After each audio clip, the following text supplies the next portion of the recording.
మొదలుకొని ఎల్లకాలము యెహోవా నామమును సన్నతింపబడును గాక. చాలండి. యెహోవాను స్తుతించి. మరి కీర్తన భక్తుడైన దావీదు గారు రాసిన కీర్తన. తను ప్రార్థిస్తుండగా దేవుడికి ఏమని స్తుతిస్తున్నాడో ఇక్కడ మనం తెలుసుకున్నాం. దేవుడిని ఎంతగానో ప్రార్థిస్తున్నాడు దావీదు. యెహోవాను స్తుతించుడి. యెహోవాను స్తుతిస్తున్నాడు దేవుడు. యెహోవాను స్తుతిస్తున్నాడు దావీదు. మనం దావీదుని ఇక్కడ చూసుకుంటే దావీదు మహారాజు యెహోవాను స్తుతించుడి అని మనకి ఇక్కడ చెప్తున్నాడు. యెహోవాను స్తుతించుడి. దావీదు ఒక్కడే కాదు, కానీ మనం కూడా ఇక్కడ మనందరం కూడా దేవుని స్తుతించాలి. ఏ విషయంలో అయినా సరే, దేని విషయంలో అయినా సరే మన దేవుని స్తుతించాలి, ప్రార్థించాలి, ఆరాధించాలి, వాక్యాన్ని ఇతరులకు చెప్పాలి. దాన్ని కూడా స్తుతించడం అని అంటారు.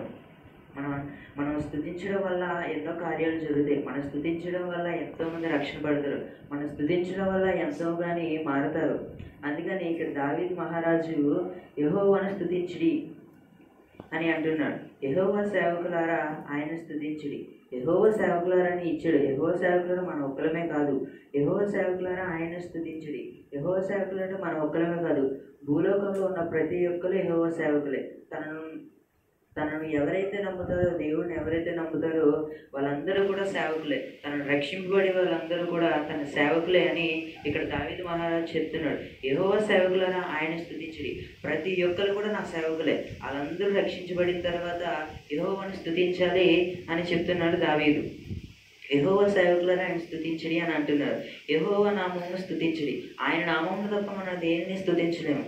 ఆయన ఘనతను తప్ప మనం దేనిని స్తుతించలేం. ఆయన ఆరాధన తప్ప మనం దేనిని స్తుతించలేం. ఆయన తప్ప మనం దేనిని స్తుతించలేం. ఒకవేళ స్తుతిద్దాం అనుకున్నా సరే దేనిని స్తుతిస్తాం అని ఇక్కడ అనుకున్నాం.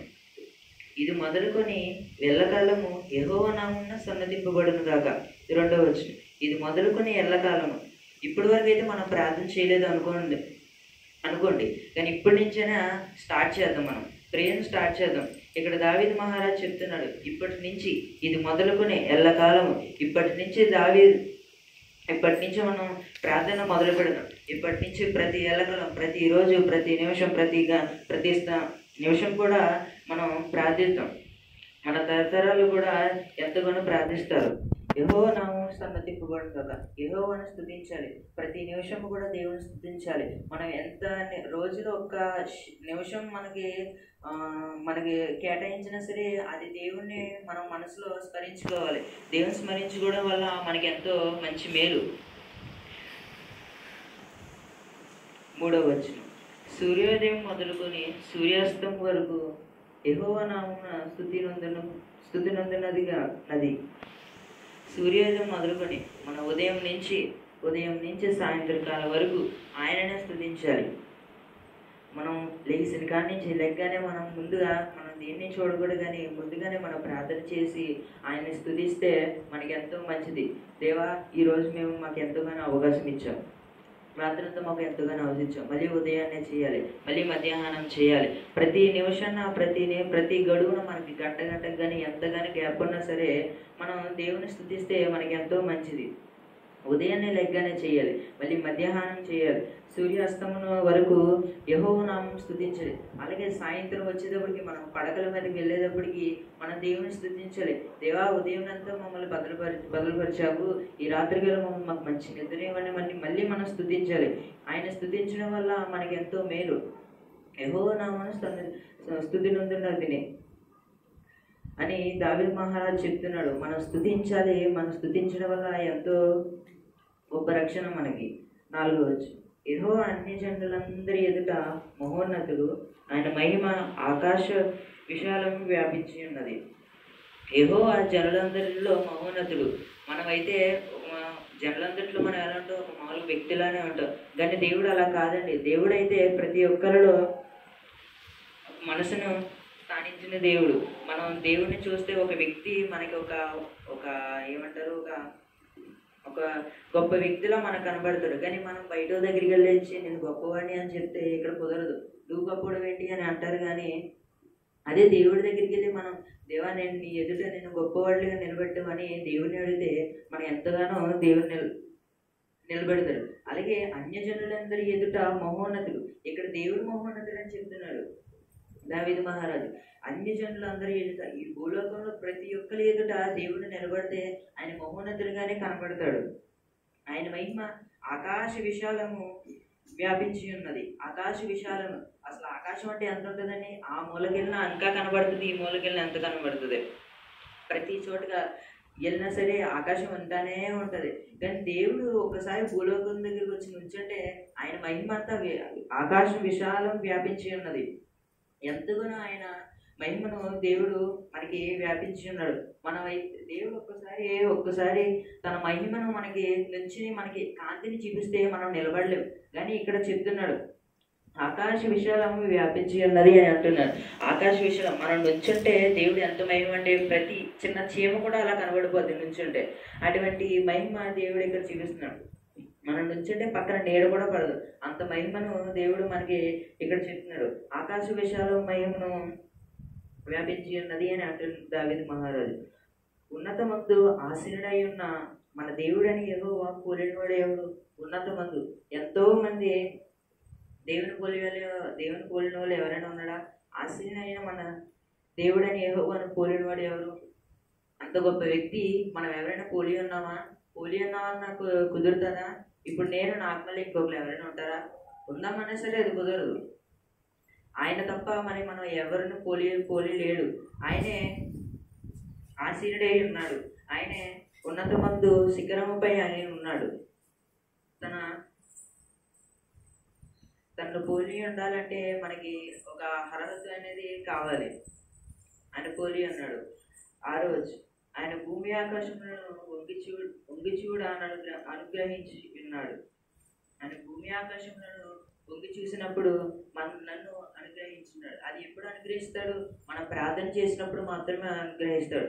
దేవుడు తన పరలోకం నుంచి అలా కిందకు చూస్తే భూలోకంలో నా బిడ్డలు ఎవరైతే నా కోసం ప్రార్థన చేస్తున్నారో, నా బిడ్డలు ఎవరైతే నా కోసం వేదన చెంది ప్రార్థిస్తున్నారో, నా కోసం ఎవరైతే తపన పడుతున్నారో, నా కోసం ఎవరైతే చూస్తున్నారో, నా కోసం ఎదురు చూస్తున్నారు, నా రాకడ కోసం ఎదురు చూస్తున్నారు అని దేవుడు ఒక చూడగానే మనం కనబడాలి. మనం కనబడకుండా అక్కడ ఏదో మనం చేసుకుంటే ఇదేంటి నన్ను ప్రార్థన చేయకుండా ఇలా చూస్తున్నారు నా భక్తులు అని అనుకోకూడదు. కానీ దేవుడు ఆయన వంగు చూడగానే మనం దేవుని స్తుతించే వాళ్ళగా కనబడాలి, దేవుని కనపరిచే వాళ్ళగా కనబడాలి, దేవుని కనబడాలి. మనం ఆయన చూడగానే ఇదిగో నా బిడ్డలు నాకు ఎంతగానో ప్రార్థిస్తున్నారు కాబట్టి నేను వాళ్ళకి ఏదో చేయాలి అని దేవుడు కూడా అనుకుంటాడు.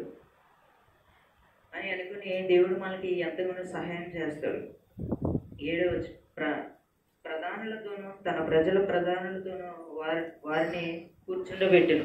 ప్రధానులతో ఎంత పెద్దవాళ్ళైనా సరే, ఎంత గొప్ప వాళ్ళైనా సరే దేవుడు తన బిడ్డలను కూర్చోబెట్టి ప్రార్థన నేర్పుతాడు మనకు ఒకవేళ రాకపోయినా సరే ఆ ప్రార్థన మనం నేర్చుకోవాలి. ప్రధానులతోనూ తన ప్రజల ప్రధానులతోనూ. ఇక్కడ మనకన్నా గొప్ప వాళ్ళు ఎవరున్నారు అని అనుకుంటాం, కానీ మనకన్నా గొప్ప దేవుడు తప్ప ఇంకెవరు లేరు.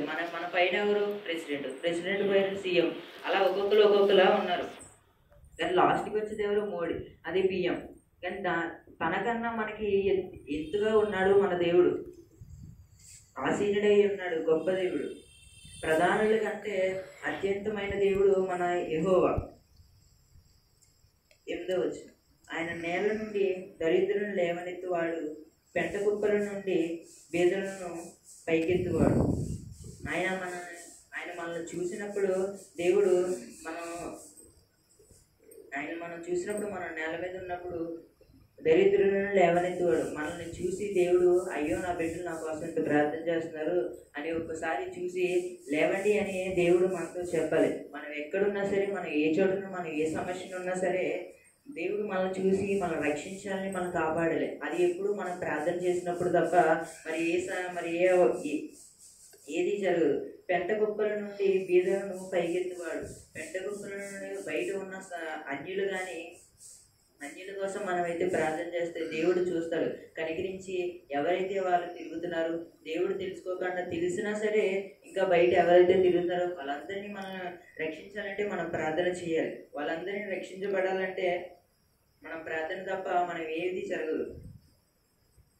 మన ప్రార్థన వల్ల దేవుడు మన ప్రార్థన చూసి తప్ప కార్యం చేస్తాడు. కానీ ఖాళీగా కూర్చుంటే మన ప్రార్థన అయితే చేయడు.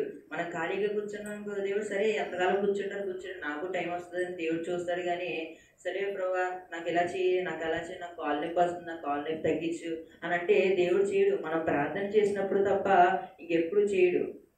దావీదు మహారాజు అన్నాడు 9వ వచనం, ఆయన సొంతులేని దాని ఇల్లుగాను ఉల్లుగాను, ఆయన సొంతులేని దాని ఉల్లాలుగాను కుమారు సంతోష గల తల్లిగాను చేయను యెహోవాను స్తుతించి. ఆయన సంతులేని అంటే పిల్లలు లేని వారిని దేవుడు చూస్తాడు. పిల్లలు లేని వారిని ఇల్లాలుగాను కుమారుడు సంతోషము గల తల్లిగాను చేయను. మనం ఇక్కడ సొంతులేని ఇల్లాలుగాను, ఇక్కడ ఎవరైతే పిల్లలు లేని వారు ఉన్నారో ఎంతగానో ఎంతగానో పిల్లలు లేకుండా వేదన పడుతున్నారో వాళ్ళకి దేవుడు మంచి కుమార్తెను అనుగ్రహిస్తాడు. కానీ మళ్ళీ తల్లిగాని వాళ్ళని నిలబెట్టి దేవుడు ఉంచుతాడు. అది కూడా మనం ప్రార్థన చేసినప్పుడే. దేవా నాకు బిడ్డలనివి అని ప్రార్థన చేస్తే అప్పుడు మనకి దేవుడు అనుగ్రహిస్తాడు. మనం ప్రార్థన చేయకుండా ఏది ఊరికనే రాదు. మనం ప్రార్థన చేయడం వల్ల మనకి ఏదైనా ఫలితం, మనకి ఏమైనా ప్రతి అవసరమైనా సరే ప్రార్థన. యెహోవాను స్తుతించండి, ఆయన్నే స్తుతించాలి. మళ్ళీ లాస్ట్లో కూడా మన దావీదు మహారాజు యెహోవాను స్తుతించడం తప్ప మనకి ఏది జరగదు. యెహోవాను స్తుతించుడి. ఏ విషయంలో అయినా సరే, ఏ ఇబ్బందులైనా సరే, ఏ బాధలైనా సరే దేవుణ్ణి స్తుతించాలి, దేవుణ్ణి గణపరచాలి. కానీ ఇంకెవరిని మనం పూజించినా అది ఎవరు పూజించినట్టు అవుతుంది, సైతాన్ని పూజించినట్టు అవుతుంది. కానీ దేవుని పూజించినట్టు వేరే దేవుడు పూజించినట్టు కానీ అవ్వదు. మన దేవుడికి మనం పూజించి మన బైబిల్ చదివి దేవుడికి ప్రార్థన చేస్తే మనకి ఎంతగానో మేలు జరుగుతుంది. అలాగే దానియేలు కూడాను నెబుకద్నెజరు కలలు చెప్పినప్పుడు కూడా నెబుకద్నెజరు కొంత టైం అడిగినప్పుడు దేవుడికి ప్రార్థన చేయగానే తన కళలు కూడా చెప్తాడు. అప్పుడు కూడా దానియేలు విశ్వాసం నుంచి ప్రార్థన చేయడం వల్ల కార్యాలు జరుగుతాడు. దానియేలు ప్రార్థన చేయడం వల్ల దేవుడు పైనుంచి ఫలితం ఇచ్చాడు. ఆ ఫలితం ఇవ్వడం వల్ల మళ్ళీ నెబుకద్నెజరు రాజు దగ్గరికి వెళ్ళి తన కళ్ళ దర్శనం కూడా చెప్తాడు. అది కూడా ప్రార్థన చేయడం వల్ల. మనం కూడా ప్రార్థన చేస్తే ఎంతగానో చేయవచ్చు. మనం ప్రార్థన చేయడం వల్ల తప్ప మనకి ఏ ఇబ్బంది మనకి ఎటువంటిది రాదు. ప్రార్థన చేస్తే మహా ఎంతసేపు చేస్తాం? ముందుగా మనం స్టార్ట్ చేస్తే ఒక 5 నిమిషాలు చేద్దాం, తర్వాత ఒక పావు గంట, అలా అరగంట, అలా మనం పెంచుకుంటా వెళ్తే దేవుడు మనకి ఎంతగానో మన పశ్చాత్తాపాన్ని చూసి దేవుడు మనల్ని ఎంతగానో కరుణిస్తాడు. యెహోవాను స్తుతించుడి, యథార్థవంతులు సభలో సమాజంలో పూర్ణ హృదయంతో నేను యెహోవా కృతజ్ఞతలు స్తుతించెదను. యెహోవాను స్తుతించడం వల్ల మనకి ఎంతో యథార్థవంతులు సభలోను సభలోను పూర్ణ హృదయంతో నేను యెహోవాను కృతజ్ఞత స్తుతులు చెల్లించినాను అంటున్నాడు. ప్రతి సభలోను ప్రతి సమాజంలో కూడా పూర్ణ హృదయంతో నేను యెహోవాని స్తుతించినప్పుడు తప్ప ప్రతి జనులు మారుతారు, ప్రతి అందరూ కూడా మారుతారు. అది కూడా మనం ప్రార్థన చేసినప్పుడు. మనం ప్రార్థన చేయడం వల్ల మనకి ఎంతో లాభం. మనం ప్రార్థన చేయడం వల్ల మనకి నష్టమే రాదు. మహా అయితే ఒక 10 నిమిషాలు చేస్తే అది కూడా విశ్వాసం నుంచి ప్రార్థన చేసినప్పుడు దేవుడు మన ప్రార్థనను ఎంతగానో ఆలకిస్తాడు. దేవుడు మన ప్రార్థన విని జవాబునైతే ఇస్తాడు. మనం ఎంతగా ప్రాణం పెట్టి దేవా నా ప్రార్థన ఆలకించిన ప్రభా, దేవా ఒక్కసారి నేను విశ్వాసం నుంచి ప్రార్థన చేస్తున్నాను, నా ప్రార్థన ఆలకించమని దేవుని అడిగితే ఎంతగానో చెప్తాడు. మన బాధలు ఏమైనా ఉన్నా సరే, మన సమస్యలు ఏమైనా ఉన్నా సరే దేవుని అడిగినప్పుడు దేవుడు ఎంతగానో జవాబునిస్తాడు. కానీ విశ్వాసం నుంచి ప్రార్థన చేసినప్పుడు అయితే మనకి ఎంతగానో జవాబునిస్తాడు. దావీదు మహారాజు కూడా ప్రార్థన చేసినప్పుడు ఎన్నో అద్భుతాలు చూశాడు. అలాగే మనం కూడా ప్రార్థన చేసినప్పుడు మన ఇంట్లో వాళ్ళు మారాలి, మన చుట్టుపక్కల కూడా మారాలి. ఇలా ప్రభువా మా పొరుగు వారిని మార్చు ప్రభు అని దేవుడికి ప్రార్థన చేస్తే మన చుట్టుపక్కల అందరినీ కూడా దేవుడు మార్చుతాడు. అది మనం ప్రార్థన చేసినప్పుడు మనకి ఎంతగానో గొప్ప కార్యం అవుతుంది. అది మన ప్రార్థన చూసి దేవుడు మనకి మంచి జీవితాన్ని మంచి ఫలితం అయితే ఇస్తాడు. ప్రార్థన చేయడం అనేకుల మంది మారుతారు. మన ద్వారా మారితే మనకి పరలోకంలో చోటు ఉంటుంది తప్ప నరకంలో అయినా మనకి ఏమైనా ఉంటుందా? మనం ప్రార్థన చేస్తే దేవుడు మనకి ఎంతగానో ఉన్నతమైన స్థాయిని మన పరలోకంలో ఇస్తాడు. ఇక్కడ మనకి జనులు ఇవ్వకపోయినా అన్ని జనులు మనల్ని ఎంతగానో అన్నా సరే వాళ్ళ కోసం మనం ప్రార్థన విసుగు పడకుండా ప్రార్థన చేస్తే దేవుడు అక్కడ చూస్తాడు, అక్కడ మనకి మంచి చోటునిస్తాడు. ఇక్కడ మనకి చోటునివ్వకపోయినా మనకి ఏది జరిగినా ఏది అన్నా సరే మనం పట్టించుకోకుండా దేవా వీళ్ళు నన్ను ఇలా అన్నారు కానీ వాళ్ళని ఏమి అనకు ప్రభువా, నన్ను వీళ్ళని రక్షిస్తే నీకు ఎంతగానో సహాయపడతారు అని ప్రార్థిస్తే దేవుడు ఎంతగానో ప్రార్థిస్తాడు. మరి దావీదు మహారాజు యెహోవాను స్తుతించుడి అని చెప్తాడు. మనం కూడా యెహోవాను స్తుతించి ఇక్కడ దేవుణ్ణి స్తుతిస్తుండగా మనకి కనబడుతుంది. ఈ యొక్క అధ్యాయం అంతా మనం చదివినప్పుడు దావీదు మహారాజు యెహోవాను లేదా దేవుణ్ణి స్తుతిస్తుండగా లేదా దేవుణ్ణి స్తుతిస్తున్నట్టు ఆయన ఘనపరుస్తున్నట్లు ఆయన పొగిడినట్లు మనకి కనబడుతుంది. ఒకసారి 113వ కీర్తన చదువుకుందాం. యెహోవాను స్తుతించుడి, యెహోవా సేవకులారా ఆయనను స్తుతించుడి, యెహోవా నామమును స్తుతించుడి. ఇది మొదలుకొని ఎల్లకాలము యెహోవా నామము స్తన్నదించబడునుగాక. సూర్యోదయం మొదలుకొని సూర్యాస్తమం వరకు యెహోవా నామం స్తుతించదగినది. యెహోవా అన్యజనులందరి ఎదుట మహోన్నతుడు, ఆయన మహిమ ఆకాశ విశాలమున వ్యాపించి ఉన్నది. ఉన్నతమందు ఆసీనుడై ఉన్న మన దేవుడైన యెహోవాను పోలి ఉన్నవాడెవడు? ఆయన భూమి ఆకాశములను వంగి చూడని అనుగ్రహించున్నాడు. తన ప్రధానులతో వాళ్ళని కూర్చుండబెట్టుటకై ఆయన నేల నుండి దరిద్రులను లేవనెత్తువాడు. పెంట కుప్పల నుండి దీనులను పైకెత్తువాడు. ఆయన సంతులేని దాన్ని ఇల్లాలుగాను కుమారుల సంతోషము గల తల్లిగాను చేయును. యెహోవాను స్తుతించుడి. ఈ లేఖనం అంతా చదివినప్పుడు మనకి ఎక్కువగా ఏం కనబడుతుందండి? స్తుతించడం కనబడుతుంది. దేవుని గణపరచడం లేదా దేవుని మహిమపరచడం, ఆయన్ని పొగడటం మనకి కనబడుతుంది. ఎందుకు దావీదు మహారాజు దేవుణ్ణి స్తుతిస్తున్నాడు అని అంటే దేవుని గణపరుస్తున్నాడు లేదా దేవుని నామాన్ని హెచ్చుగా ఉంచుతున్నాడు అని అంటే మనం 5వ వచనం నుంచి చదువుకుంటే లేదా 6వ వచనం చదువుతున్నాను చూడండి. ఆయన భూమి ఆకాశములను వంగి చూడ నన్ను అనుగ్రహించుచున్నాడు. తన ప్రధానులతో వారిని కూర్చుండబెట్టుటకై ఆయన నేల నుండి దరిద్రులను లేవనెత్తువాడు.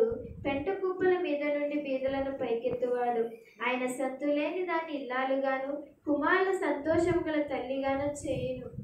ఇక్కడ ఎందుకు దావీదు మహారాజు దేవుణ్ణి స్తుతిస్తున్నాడు అని అంటే దేవుడు తనకిచ్చిన పదవును బట్టి లేదా తనను కాపాడిన శ్రమలను బట్టి తనకి దేవుడు చేసిన మేలును బట్టి దావీదు మహారాజు యెహోవాను లేదా దేవుణ్ణి స్తుతిస్తున్నాడు. అంటే ఇప్పుడు దావీదు మహారాజు రాజు అవ్వక ముందు ఏ స్థితిలో ఉన్నాడు అని అంటే చాలా దీన స్థితిలో లేదా హీనమైన స్థితిలో దావీదు మనకి కనబడుతున్నాడు.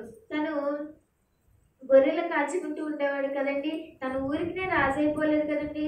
తను ఎవరు గొర్రెలను కాచుకుంటూ పొలాల్లోనూ చెట్లలోనూ ఉంటూ ఉండేవాడు. అయితే మనకి ఇప్పుడు ఎలా కనిపిస్తున్నాడు అదే దావీదు? ఒక రాజుగా, ఒక మహారాజుగా దావీదు రాజు కనపడుతున్నాడు. అతడు ఏ స్థితిలో ఉన్నాడు అంటే పెంట కుప్పల నుండి పైకి లేవనెత్తిన వాడిగా అతనున్న స్థితిలో నుంచి లేదా తనున్న దరిద్రమైన స్థితి నుంచి దేవుడు అతను లేవనెత్తిన వాడిగా అక్కడ కనబడుతున్నాడు. కనుక దావీదు మహారాజు దేవుణ్ణి స్తుతిస్తున్నాడు. అతడున్న హీనమైన స్థితి లేదా అతడు ముందు పడిన స్థితిని బట్టి అతడు ఆలోచిస్తుండగా తాను ఉన్న పరిస్థితి ఎలా ఉంది, ఎలాంటి స్థితిలో నుంచి అతడు ఎలాంటి స్థితిలోనికి వచ్చి ఉన్నాడు, ఎలాంటి స్థితి నుంచి దేవుడు అతను లేవనెత్తి ఉన్నాడు, నా స్థితి అంతకు ముందు ఎలా ఉంది, నా పరిస్థితి ఎలా ఉంది అని ఆలోచిస్తే అతడు ఒక గొర్రెల కాపరి ఒక కుటుంబంలో ఉన్నాడు. ఆ కుటుంబం వారు తన అన్నలందరూ సైన్యంలో పనిచేసి ఒక ఆర్మీగా పనిచేసినప్పటికీ ఇతడు గొర్రెలు కాచుకుంటూ ఉండేవారు. వాళ్ళందరికీ ఒక మంచి స్థితి ఉన్నా కానీ దావీదు ఏం చేస్తున్నాడు, చిన్నప్పటి నుంచి ఏం చేస్తాడు అని అంటే లేదా దేవుని వాక్యంలో దావీదు మహారాజు చెప్తున్నాడు, రాస్తున్నాడు.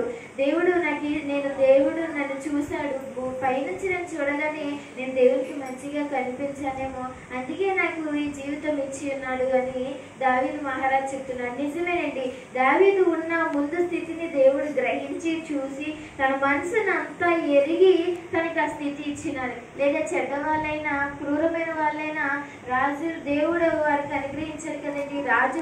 రాజు ఉన్న పోస్ట్ని, రాజుల అధికారాన్ని వారి దేవుడు ఇవ్వరు కదండి. దేవుడికి అన్నీ తెలుసు కనుక, హృదయ రహస్యాలు ఎరిగిన వాడు కనుక దావీదు మనసు ఎలా ఉందో, దావీదు ప్రవర్తన ఎలా ఉందో, దావీదు ఏ విధంగా నడుచుకుని తన జీవితాన్ని కొనసాగిస్తున్నాడో, పెద్దల పట్ల చిన్నల పట్ల దేవుని పట్ల తన జీవితం ఎలా కొనసాగిస్తున్నాడో దేవుడు చూసి, దేవుడు చూడగానే దావీదు కనిపించి దావీదులో ఉన్న లక్షణాలు కనిపించి ఇతను రాజు చేయాలని దేవుడికి ఆలోచన కలిగి అతడు ఉన్న స్థితిలో నుంచి పైకి లేవనెత్తి ప్రధానులందరి మధ్యలో నుంచి వారిని రాజుని లేదా దావీదుని అంతకంటే మంచి స్థితిలో దేవుడు నిలబెట్టి ఉన్నాడండి. సౌలు రాజు ఉన్నప్పుడు ఉన్న ప్రధానులు కావచ్చు, ఆ యొక్క రాజ్యంలో చదవర్లు కావచ్చు, ఎవరైతే పెద్దోళ్ళు ఉన్నారో వారందరిలో అధికమైన వాడిగా, అందరికి ఒక నాయకుడిగా, అధికారిగా దావీదుని దేవుడు నిలబెట్టి ఉన్నాడు. ఇప్పుడు అందుకని దావీదు మహారాజు దేవుని స్తుతిస్తున్నాడు. తనకిచ్చిన పరిస్థితిని బట్టి, అంతకుముందు ఉన్న స్థితిని బట్టి, ఏవైతే తను ఎంత హీనమైన స్థితిలో గొర్రెలు కాచుకుంటూ పొలాల మధ్య చెట్ల మధ్యలో ఉంటూ తిరుగుతూ ఉన్న స్థితిలో ఉన్న దావీదుని దేవుడు ఎలాంటి స్థితిలోకి తీసుకొచ్చాడు అనేది దావీదు మహారాజు గ్రహించి ఆలోచన చేసి దేవుని స్తుతిస్తున్నట్టుగా దేవుని వాక్యం సెలవిస్తుంది. దావీదు మహారాజు ఎంత చక్కగా అంటే, మీ యొక్క లేఖనంలో సూర్యాస్తం మొదలుకొని సూర్యాస్తం వరకు యెహోవా నామం స్తుతినందదగినది. అంటే దానికి దేవుని స్తుతించడానికి, ఆరాధించడానికి లేదా మహిమపరచడానికి సమయం ఏమీ అవసరం లేదండి. ఏ సమయంలోనైనా దేవుని స్తుతించవచ్చని దేవుని వాక్యం సెలవిస్తుంది. లేదా ఈ తెల్లవారుజామున లేస్తేనే దేవుని స్తుతించాలి, పడుకునేటప్పుడే స్తుతించాలి, లేదా మధ్యాహ్నం ఇదే 3 గంటల సమయంలో స్తుతించాలి అనేది దేవుని వాక్యం ఏమి టైం పెట్టలేదు. కానీ దేవుని వాక్యము ఉదయం మొదలుకొని రాత్రి మళ్ళీ మనం పడకల చెంతకి వెళ్ళే వరకు ఏ సమయంలోనైనా దేవుని మనం స్తుతించవచ్చు, ఆరాధించవచ్చు, మహిమపరచవచ్చు అని దేవుని దాసుడు లేదా రాజు దావీదు మహారాజు చెప్తున్నాడు. ఇంకా ఆయన అన్యజనుల ఎంత గొప్పవాడిగా ఉన్నాడో, లేదా ఆయన మహిమ ఎంతగా వ్యాపించి ఉన్నదో అని దావీదు మహారాజు చెప్తున్నాడు. ఆయన మహిమ ఆకాశ విశాలమైన వ్యాపించి ఉన్నదని ఈ లేఖనంలో దావీదు మహారాజు చెప్తున్నాడండి. ఎంతగా దేవుని స్తుతిస్తున్నాడు, దేవుణ్ణి పొగుడుతున్నాడు. తనకిచ్చిన స్థితిని బట్టి ఆయన దేవుణ్ణి ఆరాధిస్తున్నాడు అని అంటే తన హృదయంలో నుంచి ఎంతో ఆనందంగా దేవుణ్ణి గణపరుస్తూ మహిమపరుస్తూ దేవుణ్ణి మహిమపరుస్తున్నాడండి. దేవుడున్న స్థితిని గ్రహించి ఏ విధంగా దేవుడు నాకు కార్యం చేశాడు, ఏ విధంగా నేను ఆయన స్తుతించాలి అని ఆయన దావీదు మహారాజు ఆలోచించి దేవుని ఎంతగానో మహిమపరుస్తున్నట్టుగా స్తుతిస్తున్నట్టుగా మనకి కనబడుతుంది. ఆయన మహిమ ఆకాశ విశాలమంతా వ్యాపించి ఉన్నదని చెప్తున్నాడు. అది దేవుని మహిమ మనము చేతల్లో చూపించలేకుండా ఎంతగా కొలిచాడు అంటే ఆకాశ విశాలమంతా. ఆకాశం ఎంత ఉంటుంది అని అంటే మనం దాన్ని కొలవలేము, చూపించలేము. ఎంత దూరమేలా వెళుతూనే ఉంటుంది. దానికి ఒక ఆఫ్ అనేది ఎక్కడ మనకి కనబడదు. ఎంత మూలకైనా ఏ మూలకైనా ఎన్ని దిక్కులు తిరిగినా కానీ ఆకాశము ఆగిపోవటం, మధ్యలో కట్ అవటం అనేది మనం ఎక్కడా చూడం. అంటే దావీదు మహారాజు దేవుణ్ణి ఎంతగా మహిమపరుస్తున్నాడు, లేదు ఎంతగా స్తుతిస్తున్నాడంటే తన మాటల్లో కూడా చెప్పలేనంతగా దేవుణ్ణి స్తుతిస్తున్నట్టుగా కనబడుతుంది. దావీదు మహారాజుకి ఇచ్చిన స్థితిని దావీదు మహారాజు గ్రహించుకొని అతడు ఏదైతే దీన స్థితి దావీదు మహారాజు ముందు ఉన్న స్థితిని జ్ఞాపకం చేసుకొని తనకు దేవుడు ఏ విధముగా ఎలాంటి స్థితిలోనికి నడిపించాడో, ఏ విధంగా దేవుడు తనని ఎలాంటి స్థితిలో నుంచి ఎలాంటి స్థితిలోనికి నడిపించాడో, నేను ఏ విధంగా ఉండి ఇప్పుడు సింహాసనం ఎక్కాను, అసలు నా స్థితి ఏముందో గ్రహించుకొని దేవుని స్థుతిస్తున్నాడు. మనం కూడా మన పూర్వపు దినాలు లేదా మనం ఉన్న స్థితులు ఏవైతే కృంగిపోయిన స్థితి నుంచి, బాధపడిన స్థితి నుంచి, లేదా ఒడిదుడుకుల నుంచో లేదా అవమానం నుంచి, నిందల నుంచి ఏవైతే ఉన్నాయో వాటన్నిటి నుంచి ఇప్పుడు దేవుడు మనకు సంతోషంగా నిలబెట్టాడంటే వాటన్నిటిని గుర్తు చేసుకొని లేదా వాటన్నిటిని మనం గమనించుకొని దేవుని స్తుతించే వారిగా ఉండాలని దావీదు మహారాజును బట్టి మనము కూడా తెలుసుకునే వారిగా ఉన్నాం.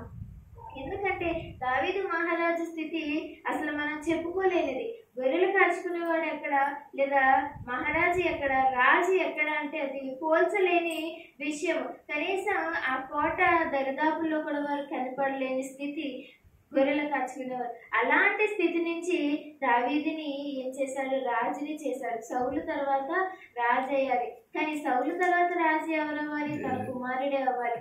కానీ దేవుడు దావీదును చూసి దావీదుని మనసు గ్రహించి దావీదు ఉన్న స్థితిని గమనించి అతన్ని రాజు చేయాలి, రాజు చేస్తే ప్రజలు బాగుంటారని, తనని ఇంకా అనేక మంది విశ్వసిస్తారనో దేవుని ఆలోచన కలిగి దేవుడు దావీదుని తన ఉన్న స్థితి నుంచి లేవనెత్తి ఉన్నతమైన స్థితిలోనికి, ఉన్నతమైన పరిస్థితుల్లోనికి దేవుడు దావీదుని తీసుకొచ్చినాడు. ఈ దినాన మనల్ని కూడా మనమున్న స్థితి ఏదైతే ఉందో, హీనమైన స్థితి, దిగజారిపోయిన స్థితి, అవమానములు, అవినిందలు ఎన్నైతే పడున్నామో వాటన్నిటి నుంచి కూడా దేవుడు మనల్ని విడిపించి వాటి నుంచి మనకు విడుదల దయచేసి దేవుడు మనకు కూడా మంచి స్థితిని ఇవ్వాలని దేవుడు ఆశిస్తున్నాడు. కనుక మనకున్న స్థితిని చూసి మనం కృంగిపోకుండా దేవుని స్తుతించిన వారుగా లేదా దేవుని ప్రార్థించిన వారుగా దేవుని మహిమపరిచిన వారుగా మనం ఉన్నట్లయితే దేవుడు మనలో కూడా మంచి స్థితిలోనికి తీసుకెళ్తాడని దేవుని వాక్యం సెలవిస్తుంది. ఈ 113 కీర్తనలో మనకి దేవుడు మంచి విషయాలు రాసి పెట్టినాడు. కనుక మనం ఏ విధంగా మనం తగ్గించుకొని మన స్థితిని జ్ఞాపకం చేసుకుని దేవుని చెంతకు వస్తామో దేవుడు మనల్ని కూడా మన స్థితిని జ్ఞాపకం చేసుకొని మనకు ఉన్నతమైన స్థితిని దేవుడు ఇవ్వాలని ఆశ కలిగినాడు. ఈ యొక్క మాటలు దేవుడు మన వెనుకల్లో ఆశీర్వదించిన గాక. ఆమేన్.